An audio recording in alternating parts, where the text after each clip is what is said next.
Hi and welcome back to my channel. My name is Marta and I am the chef and author of Sense and Edibility, a site where I teach you everything you need to know about cooking, baking, and cocktail making.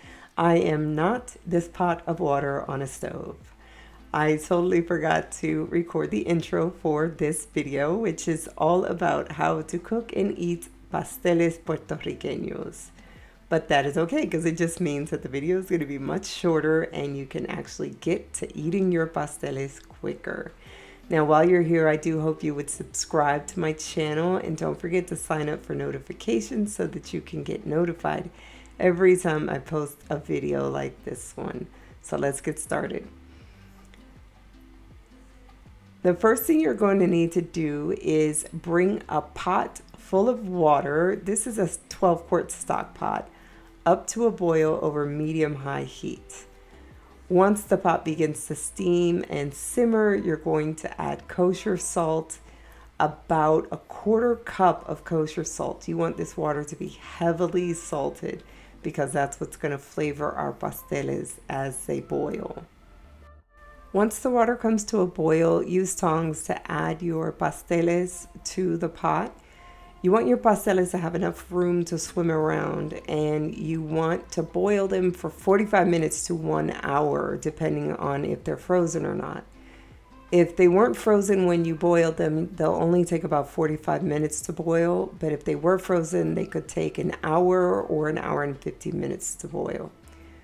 Once they're done boiling, you want to drain them slightly before you put them into a colander to allow them to drain fully.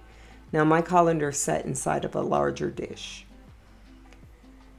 Now, once you're ready to unwrap them, you want to take your kitchen shears and just snip right in the middle of the twine that you tied the bundles with. Remove that string from the yunta of pasteles and take one of the pasteles. After unfolding it, use your kitchen shears to snip off both of the long ends. These are the short ends, but they're the longer pieces of paper. Snip off both of these ends, and then you're going to open the center seam and unfold the pastel. Usually what you want to do is slide it onto the plate. You can also just roll it out of the paper, but I wanted to show you the top of it, which is really pretty. And then just continue to do that until all your pasteles are unwrapped. I like to garnish mine with a little bit of sliced roasted red peppers, and they're ready to enjoy. This is how simple it is to cook and eat the pasteles.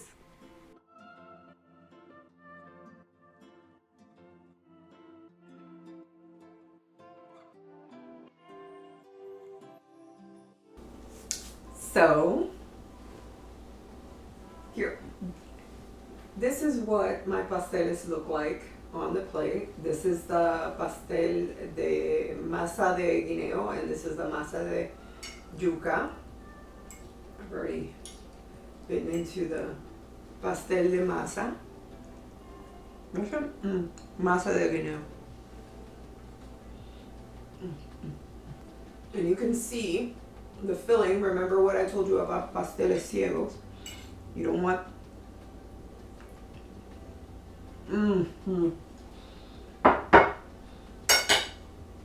Let me answer some frequently asked questions I get about this recipe.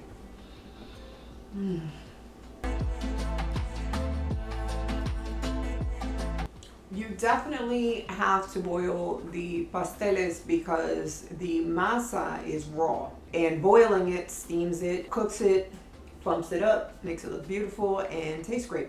If not, you're eating raw banana and raw potato and raw pumpkin and raw yuca, which is deadly. So you don't want to do that. You usually want to heavily salt your water. Think about think about pasta water and how you salt it like that, but add a little bit more, because that's what helps give more flavor to the pasteles. And remember, they're wrapped in the parchment and they're wrapped in the banana leaf, so you need enough salt water to get to the pastel themselves. Yes, you could over salt the masa, but you risk it being too salty for people who are observing low sodium diets. So you can tailor the amount of salt in your pasteles by adding more or less salt to your boiling water. Pasteles must always be cooked before you eat them. It takes from frozen about an hour and 15 minutes to boil your pasteles so that they're done. If you're making fresh pasteles and boiling them, it only takes about 45 minutes to 50 minutes to cook them until they're done. I have heard of people making pasteles in a casserole form. I don't do that. This is what my ancestors have done for decades. This is what I'm going to keep doing. So I have no input on that. Sorry.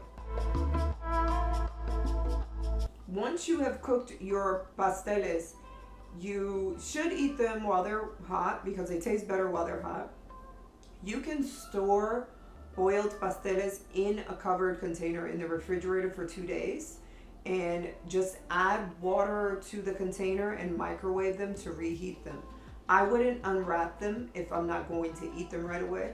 So just leave them in the wrapper and, like I said, put them in a covered container in the refrigerator and store them that way, and then reheat them in the microwave. If you want to, you could retie it and just give them a quick boil. They won't need to boil as long, and don't salt the water. Well, maybe, add about a teaspoon or two of salt to the water so that it still has that flavor. Yeah, you can totally save cooked pasteles. I have actually fried pasteles. We have a fritter called acapurrias that are basically the masa de guineo stuffed with beef picadillo that are deep fried, and I have done them and they're really good. So if you don't have pasteles that are really cold, then they'll probably break apart. Make sure your oil is at 350 degrees, which is 177 degrees Celsius, your frying oil, and drop that bad boy in and fry it until it's crispy, and you basically have a puff deep fried pastel. It's pretty good. I mean, I've never tried it with the yuca though, so I've only done it with masa de guineo. Okay, well, I think that is it, and this brings us to the end of our pasteles. Does it bring us to the end of our pasteles series? I hope that I've showed you some ways to make making pasteles a lot easier for you if you have to do it individually, or if you are in charge of the pasteles making party this year for your family. If you have any questions, please don't forget to leave them down below in the comments section. You can find this recipe and more on my site, senseandedibility.com. I would love for you to check out all my other Puerto Rican recipes for the holiday so that I can join you at your holiday tables. Don't forget to subscribe to my channel and sign up for notifications so that you can get notified every time I post a new video. And also don't forget to give this video and all my videos in the Pasteles series a thumbs up if you liked it. If you weren't interested in watching all the individual episodes, that's kind of sad because I took the time to make them, but okay. I have compiled all of them into one very long video with no talking, because you should have watched the episodes. But you can watch one entire video all the way through if that's what you want to do. In the meantime, happy holidays, happy Thanksgiving, Merry Christmas, happy Kwanzaa, happy Hanukkah, Feliz Dia de los Reyes. And yeah, buen provecho. I hope you enjoy my pasteles recipe, and I will see you on the next video. Bye.